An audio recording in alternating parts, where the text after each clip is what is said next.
సిరిసిల్ల పట్టణ ప్రజలకు, సిరిసిల్ల గౌరవ ప్రజాప్రతినిధులకు, అధికారులకు, అనధికారులకు అందరికీ హోలీ పండుగ శుభాకాంక్షలు తెలుపుకుంటూ, ఈ హోలీ పండుగ అంటే చెడుని వదిలించుకొని మంచి మార్గంలో వెళ్ళేదే హోలీ పండుగ.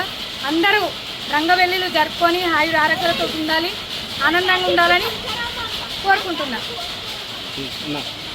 ఇలా పట్టణ ప్రజలందరికీ హోలీ శుభాకాంక్షలు తెలియజేసుకుంటూ, గతంలో మర్చిపోయి రంగుల వలయంలో ఉండాలని ఒక ఆకాంక్షతోటి సిరిసిల్ల హోలీ సందర్భంగా గత ప్రజాప్రతినిధులు కావచ్చు, ఫ్రెండ్ సర్కిల్ కావచ్చు, అందరూ ఈ హోలీలో పాల్గొని మన మంచి జీవితం గడపాలని చెప్పి ప్రతి ఒక్కరికి పేరు పేరున సిరిసిల్ల పట్టణ ప్రజలందరికీ మంచి తనంతో అందరం కలిసిమెలిసి ఉండి రానున్న రోజుల్లో సిరిసిల్ల అంటే ఒక మంచితనం అనేది కావాలని చెప్పి కోరుకుంటూ, మరియు సిరిసిల్ల పట్టణ ప్రజలందరికీ హోలీ శుభాకాంక్షలు. ప్రత్యేకంగా బీఆర్ఎస్ పార్టీ ప్రజాప్రతినిధులకు, కుటుంబ సభ్యులకు మరొకసారి హోలీ శుభాకాంక్షలు.